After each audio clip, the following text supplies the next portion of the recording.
Now, from the Signature Bank Studios, this is Chicago's Morning Answer with Dan Proft and Amy Jacobson. America First with Sebastian Gorka, weekday afternoons at 3 on AM 560. The Answer.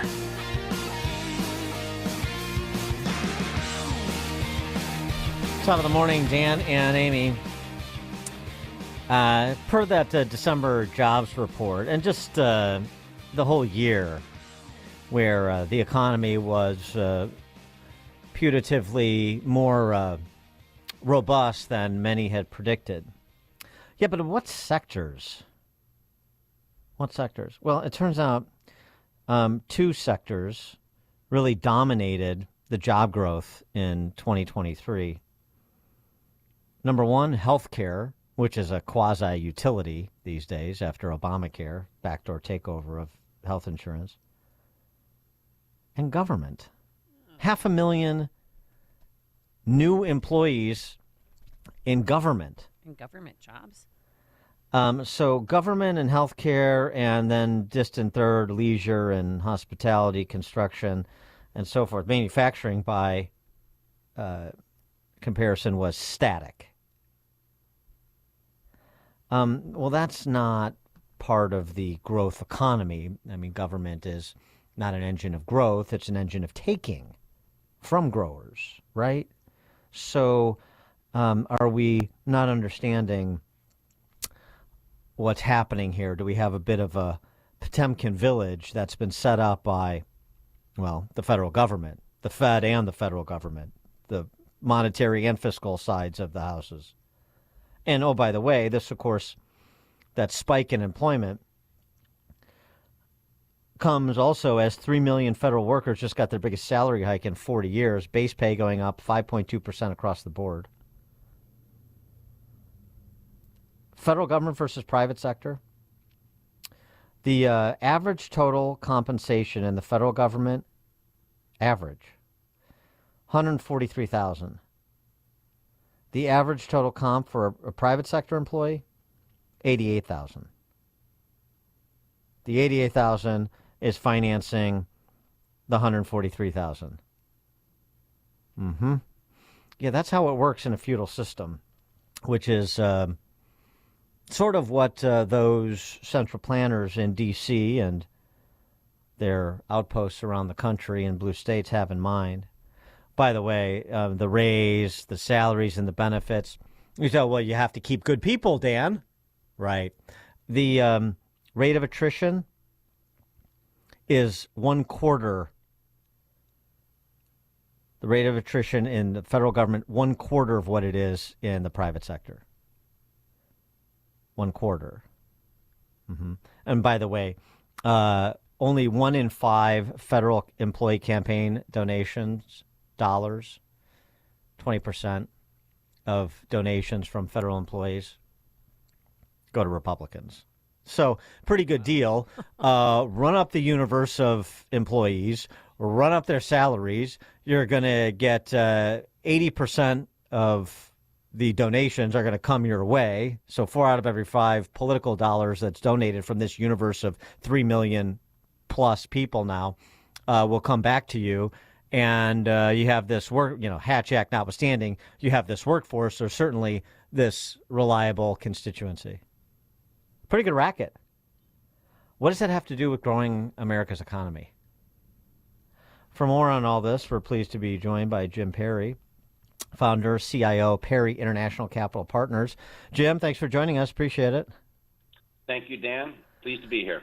So, yeah, just a little bit of a retrospective on 2023 per, the all the credit that's, by Keynesians and the investotainment people at CNBC that's being thrown the way of the Fed and so on and so forth. But this was, as we talked about intermittently throughout the year, this was just because the spendathon continued. That is correct. One could argue with a jaundiced eye that the only reason GDP is going to grow at something like 2.5% this year is that fiscal spending, deficit spending, is propping up the economy. And despite that, or because of that, I don't know. It depends on how you want to phrase it, depending on your perspective on central planning and mystics at the Fed. The inflation has been tamed, we're told, and we're looking forward to Jay Powell setting a schedule for interest rate cuts, because apparently the sort of establishment investor universe believes that all signs of market return run through the Fed. That's exactly right, Dan. I mean, I would say this. The economy is a very complicated machine, and one big portion of that is government. And what you see in the statistics now is that government spending, by some accounts, that's kind of a murky number, but it's something like 38% of GDP, right? That's a huge number. It's never been higher. And that's, as you spoke about before I came on the air, it's government jobs. It is jobs that are focused on social well-being, and it's government itself, right? So the government runs the healthcare system, essentially the banking system. Big tech is involved with them, and the spending will probably keep going up until Election Day, because if I was in power and I wanted to get reelected, the best thing you could do is keep throwing money at the people that are going to vote for you. So I think government spending is going to go up. Deficit spending is going to go up. That's causing inflation. And the people who really are the backbone of the free market capitalist system are beginning to pull back a little bit. Even real estate investment in places like Miami, and all over the Sun Belt, it's starting to come off its peak pretty hard. So I think we're looking at sort of very slow growth, but not a recession, and inflation, which is rising. And that's a problem for the Fed if they want to get the inflation rate back down to the target, which was the pre-pandemic level of about 2%. But is that going to happen? I mean, how's that happen? I think that what people underestimate, there's a lot of people that are really, really bearish on the economy, and I'm not one of them. I actually think that GDP is actually going to be positive this year. And part of the reason for that, Amy, is that, you look at, despite ourselves, private wealth in this country, private wealth, ownership of assets by people who have them.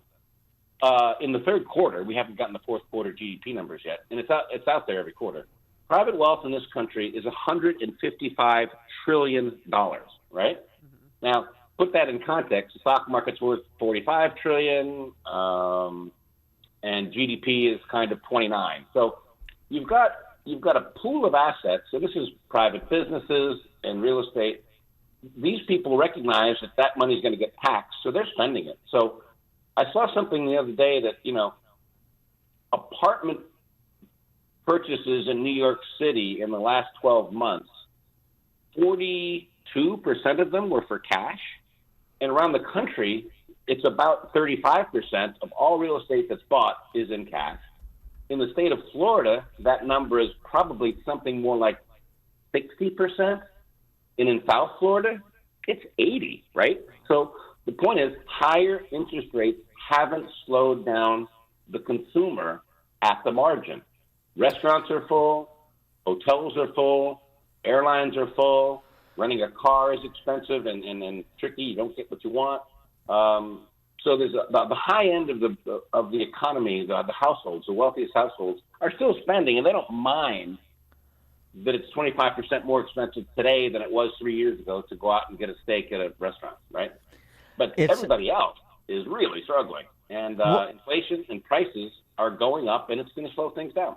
Yeah, actually, a report I saw in the New York Post, 68% of New Yorkers paid cash for homes in Manhattan, where the average price is $2 million. Right, was it 68? Yeah, I think I did see that. You're right; it's even higher. It's 68%. Yeah, that's tremendous, right? I mean, that's a huge number. And does that speak to blood in the streets, and this is a time to buy. And obviously, you don't want to borrow it at 8% or 7% if you don't have to. And so you have prices coming off.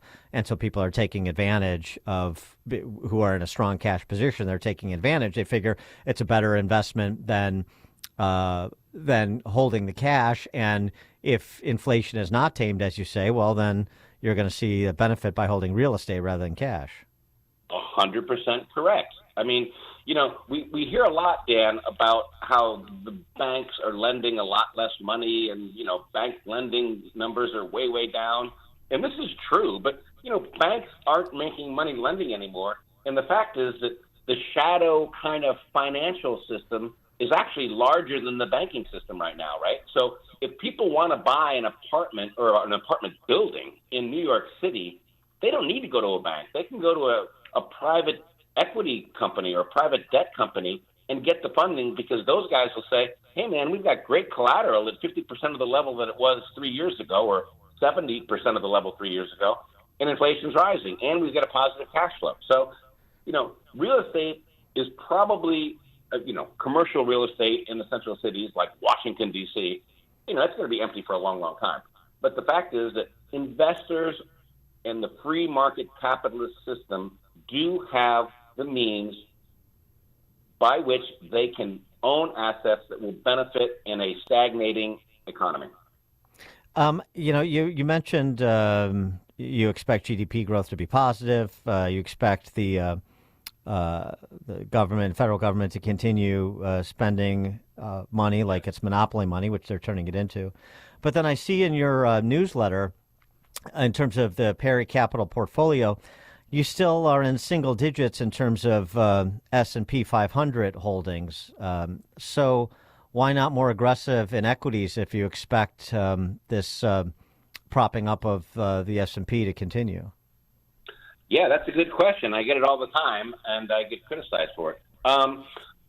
My portfolio is really a portfolio that is designed and built for people who don't want to lose money any year, right? Last year, the Perry Capital portfolio returned 7.99%, and virtually 80% of it was in cash. And the reason it's still a good investment is that, you look at the funding of the U.S. government debt, right? So I'm looking at, 1 month T-bills today yield 5.38%, right? And interest rates have come down. The 10-year Treasury went from 5% to 4% from October till the end of the year, till now, right? But short rates have not come down at all. So investors can own money market and T-bills at the risk-free rate, which is over 5% right now. 3 years ago, it was less than 1%. So, if you can get 5.3% on 80% of your portfolio and do nothing else, you probably beat something like 40% of all portfolios that are out there with no risk, right? So I think you're going to be able to buy stocks cheaper in the next 12 months. But the problem I have with the stock market is valuations, right? I mean, look at some of these numbers, the big Magnificent Seven. These things are trading at 25 and 30 and 40 and 50 and 60 times earnings, which means, the earnings that they have right now, if you own that stock, you will get the price back in 25 years, right? So I don't think these are bad companies. I think they're very good companies. Their profit margins are higher than most companies on the planet. The S&P 500 is beating virtually every stock market in the world. But the point is, at what price are we going to pay for that benefit? And I think that valuations will come down when the Fed is slower than most people think to cut rates. I personally do not believe there's going to be a rate cut this year. Really? Yeah, that's certainly not what the market is expecting. You would agree? That's an outlying number, but the Fed's target is for inflation is 2%. The last print on CPI was 4.1, and wages are rising faster than inflation. You mentioned the government employees making over 5%. Well, go look at a coder out in Silicon Valley, or a pilot, or a nurse. Or a union. These guys are making 5% and 6% and 10% more per year to do their job, and the government says that's okay. So When wages are rising faster than inflation, that means you have a structural, systemic inflationary spiral. So I think, and maybe the Fed cuts a couple of times because it's an election year or something like that. But the point is that there's not a ton of productivity or prosperity that one can expect when the government is promoting inflation itself from 38% of the economy. So if you're inflating, your purchasing power goes down and your returns are going to be very average. Doesn't mean you're going to have a recession. It just means that interest rates are probably going to have a harder time going down than most people think. Jim Perry is the founder and CIO of Perry International Capital Partners. Jim, thank you as always. Dan, thank you. Amy, thank you. Bye-bye. Thank you. And he joined us on our turnkey.pro answer line. This is Chicago's Morning Answer. Your show keeps me alive during the week. There's nobody I'd rather listen to between 5 and 9 in the morning than you guys. On AM 560, The Answer. My son was saying, Mom, why are you paying so much for this? The supplement store has the exact same thing. And I said, no, they don't. Because he was telling me that they have similar products.